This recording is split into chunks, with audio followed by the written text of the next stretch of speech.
Monaco, the land of wealth and no income taxes. The Monaco Grand Prix stands as the undisputed jewel in the crown of Formula 1, an annual spectacle that transcends mere motorsport to become a global cultural event. Held on the impossibly narrow, unforgiving streets of Monte Carlo, this race is a breathtaking blend of raw speed, pinpoint precision, and unparalleled glamour. But is it? More than just a circuit, Monaco is a living legend, a historic track virtually unchanged since its inception in 1929. Overtaking is notoriously difficult, which can sometimes lead to a boring race, but it makes qualifying an all-important spectacle, and strategic prowess absolutely paramount on race day. Before we jump into the rest of the video, be sure to subscribe for future episodes and leave your comments below. The FIA has introduced the mandatory 2 pit stops, which is new for 2025. This is a significant change. Previously, a 1-stop strategy was common due to low tire degradation around this circuit. Now, drivers must make at least 2 pit stops and use at least 3 sets of tires of at least 2 different dry compounds during the race. So if a soft, then a medium, and so on. This introduced more strategic variables for the teams, and when you throw some potential weather into the mix, you have yourself a real brain twister of a situation. Let's quickly talk about the practice sessions. FP1 was tough for the Ferrari of Charles Leclerc, going off into the runoff area and finding reverse gear, and then a few moments later ended up with significant wing damage on the front of his car, actually making contact with Lance Stroll by running into the rear of his car.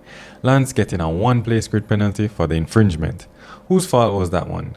Let us know in the comments below. Ferrari looking quick in FP1, along with the Red Bull of Max Verstappen, and McLaren are also in the mix, with Lando Norris setting the 3rd fastest time for the session. FP2 kicked off, and 7 minutes later a red flag. Hadjar touching the barrier and damaging the left rear significantly. Surprised to see he was trying to make it back to the pit with the car in that condition. The stewards are strict about driving an unsafe car on track, but we'll talk about more of that in a moment. Massive impact for Piastri, straight into the barrier at speed, damaging his front wing.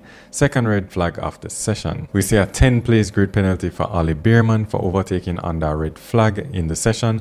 Not what has needs at all for the rookie driver on a circuit like this, but it was quite close if you ask me. Charles again topping the times in practice as we move to FP3. Very rare incident for Hamilton, hitting the wall and doing serious damage to the Ferrari, while Charles continued to show some pace in his car. The usual blocking was seen all throughout the practice session, which is typical for Monaco due to its layout and narrowness, which begs the question. With all the advancements and changes to the size and speed of these newer cars, should Monaco still be on the F1 calendar? I want to hear your thoughts. Comment below. Let's move to quali, which many say basically guarantees the pole leader the win. Or does it? So I did some research on this. Historically, 32 out of 70 F1 races at Monaco have been won from pole position, meaning 38 times the winner did not start from pole position. Interesting indeed, so the data says otherwise for the pole sitter being the guaranteed winner. In recent history, the trend for pole sitters winning has been somewhat mixed. For instance, the pole sitter has won only 4 of the last 9 Monaco Grand Prix. In 2022, we all remember Sergio Perez won from 3rd on the grid, and before that, Lewis Hamilton won from 3rd as well in both 2008 and 2016. And finally, Sebastian Vettel won from 2nd in 2017. Now, how were these overtakes done? Were majority of them from pit stop strategy, or was it on track? The $1,000,000 question, which sadly I don't have the answer to. Eager to hear your thoughts on this. Comment below and tell us your opinion. Oh, and in case you were wondering, the furthest back a driver has ever won the Monaco Grand Prix is from 14th on the grid, done by Olivier Panis way back in 1996. Now for this year's quali session, Antonelli bringing out the red flag in Q1, similar to what happened to Hadjar on the same exact corner. Charles setting the fastest time for the session, and the Ferrari looking fast at Monaco. Mercedes, Monaco disaster continues, with George Russell reporting loss of power and stopped in the tunnel, bringing out another red flag for the session, and P14 is all that will be done for George. Surprised to see Sainz out in Q2. The Williams were going well around this track. Albon finished 3rd in Q2 compared to Sainz in 11th. Carlos complaining he had no grip on the soft tire, which I found to be weird given other drivers' pace on the same tire. The C6 doesn't seem to be holding up. Yuki continues to struggle in the 2nd Red Bull and claimed Hadjar blocked him with some lap traffic. Q3 was full of excitement. a 5-way battle for pole position, with Lando putting down an absolutely incredible lap to take pole position and at the same time breaking the lap record. Charles finishing in second with Piastri in third, Hamilton putting his Ferrari in fourth and Max in fifth for the race. Later on, we saw that a 3-place grid penalty for Hamilton for impeding Max during quali. Unfortunate for the 7-time world champion, sure it will be a challenge to make up places in a place like Monaco. Now, the main event, which a lot of debate I've seen on social media so far. We got off to an equal start for every driver. Good getaway for Lando to maintain the top spot from Charles. Max saw a chance to overtake Oscar, but good defensive driving by Oscar to secure that third position. Bortoleto hitting the barrier right before the tunnel entry and bringing out the virtual safety car. Gabriel reporting on the radio that Kimi pushed him out. I think Kimi saw the gap and went for it. That's just racing. Both Yuki and Lawson being the only two starting on the soft tyre, and Yuki pitting immediately under the VSC, less than 10 laps into the race, and Gasly has major damage to his car and managed to make it to the pit lane, but reported he had no brakes, and pretty dangerous situation in the pit lane as well because the mechanics had to help him stop the car. That was a late break by Pierre to run straight into the back of Tsunoda, but did the brake issue start before the collision? He said no.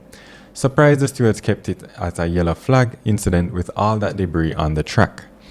Max reporting to his team that Oscar is driving dangerously and he almost crashed into him, but we know Piastri is playing the team game, giving Lando an advantage up front. We saw a very angry Alonso on the radio after his engineer saying he should push now. The response was a very loud shout from properly pissed off Alonso.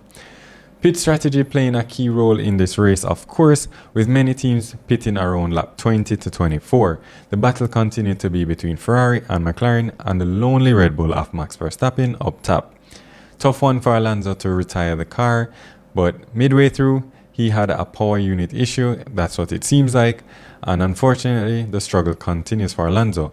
This season, he has yet to score a single point, his worst start since about 2010. This race was definitely the team game strategy. We saw Williams holding up the pack to give an advantage to their fellow driver, but it got to the point where Albon held up George and he took evasive action by cutting the track and would rather take a 20-second penalty than give back the position. Then 2 laps later, Kimi does the exact same thing, but only difference, Kimi gave back Albon the spot. My question is, did the 2 mandatory pit stops make Monaco more exciting? Or just resulted in a cat and mouse type of game? What are your thoughts? Comment below. I don't think it made it more exciting in my opinion. Lando, a well-deserved win, and a very first win for him at Monaco. Charles had a very good race but couldn't get past Lando. A bit of a struggle for Oscar. Car didn't seem its best, sliding a bit through some corners, and an excellent teamwork from the RB team with Lawson and Hajar scoring points. Next up is the Spanish GP, and I hope it's more exciting. This is held at the Circuit de Barcelona, Catalunya, which is a cornerstone of the Formula 1 season, renowned for its diverse challenges. Nestled just outside the vibrant city of Barcelona, this circuit offers a very unique blend of high-speed straights, sweeping corners, and technical sessions, making it a true test of a car's aerodynamic prowess and overall balance. Who do you think will take victory at this GP? Let us know your prediction in the comments below. I'm going to go for Max for this race, but let's see if the McLarens or even the Mercs can upset that prediction. That's all the time we have for this episode. Be sure to check out our other episodes of Let's Talk F1. Share your comments below, join the discussion, and consider subscribing to the channel. That surely helps us out a lot. We're also on other socials as well, including IG and TikTok, so check it out. Also, be sure to check out our merch at ModzCity.com. We feature some F1 inspired merch as well. Thanks so much for watching. Until next time, this is Let's Talk F1.